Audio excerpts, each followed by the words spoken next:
বালিয়াকান্দির নারুয়ায় উলামা দলের দ্বিবার্ষিক সম্মেলন অনুষ্ঠিত। বালিয়াকান্দি রাজবাড়ী প্রতিনিধি। রাজবাড়ীর বালিয়াকান্দি উপজেলার নারুয়া ইউনিয়নে বাংলাদেশ জাতীয়তাবাদী উলামা দলের দ্বিবার্ষিক সম্মেলন অনুষ্ঠিত হয়েছে। সোমবার 22 সেপ্টেম্বর বিকেলে ইউনিয়ন উলামা দলের আয়োজনে নারুয়া অস্থায়ী বিএনপির কার্যালয়ে এ সম্মেলন অনুষ্ঠিত হয়। সম্মেলনে সভাপতিত্ব করেন জাতীয়তাবাদী উলামা দল বালিয়াকান্দি উপজেলা শাখার আহ্বায়ক মোহাম্মদ রুহুল আমিন ভূঁইয়া।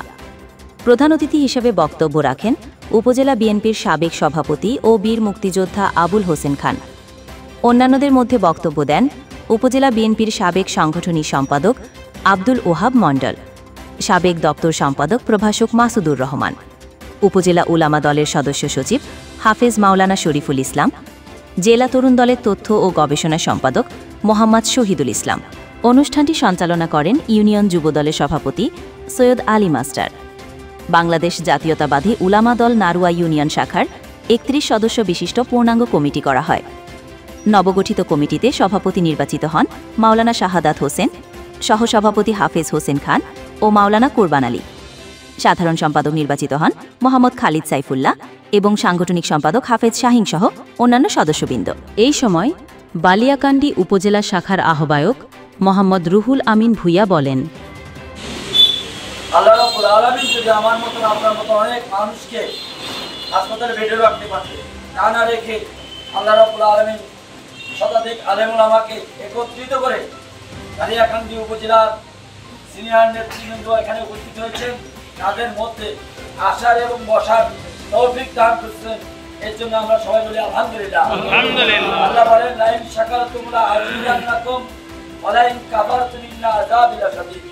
বান্দা, আমার নিয়ামতের শুকরিয়া আদায় করো, আমি রব্বুল আলামিন তোমার নিয়ামতকে বাড়িয়ে দেব।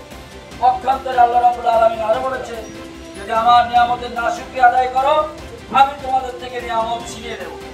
সবচাইতে বড় একটা নিয়ামত আল্লাহ রব্বুল আলামিন এই ফ্যাসিবাদী সরকার দীর্ঘ 17টি বছর এই আলেম উলামার উপর যে অত্যাচার, নির্যাতন, নিপীড়ন করেছেন, যে জাতীয়তাবাদী দলের উপরে অত্যাচার করেছেন, নেতা কর্মীদেরকে জেল, জুলুম, অত্যাচার, নিপীড়ন, নির্যাতন, তাদের অত্যাচারের স্টিম রোলার এই জাতীয়তাবাদী দলের উপরে চালিয়েছেন।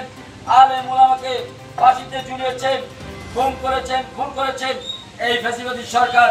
আল্লাহ রাব্বুল আলামিন তাদের প্রতি নারাজ হয়ে গেছে। আল্লাহ তাদেরকে এমন ভাবে বিতাড়িত করেছেন, ছাত্র জনতার মাধ্যমে তাদেরকে দেশ থেকে একবার বিতাড়িত করে দিয়েছেন। এর জন্য আরেকবার শুকরিয়া আদায় করি, আলহামদুলিল্লাহ। আজকে আমরা এখানে একত্রিত হতে পেরেছি এই ছাত্র জনতার আন্দোলনের মাঝে। যেই ফ্যাসিবাদী সরকার মানুষের গণতন্ত্র কেড়ে নিয়েছিল, যে ফ্যাসিবাদী সরকার মানুষের ভোটের অধিকার কেড়ে নিয়েছিল, সেই ফ্যাসিবাদী সরকার এদেশ থেকে পালিয়েছে শেখ হাসিনা। কিন্তু শেখ হাসিনার প্রেতাত্মারা এদেশ থেকে পালায়নি, ঠিক না বেটি? এই প্রেতাত্মারা বিভিন্ন ভাবে উকিঝুঁকি মারছে, বিভিন্ন দলের অনুপ্রবেশ করছে।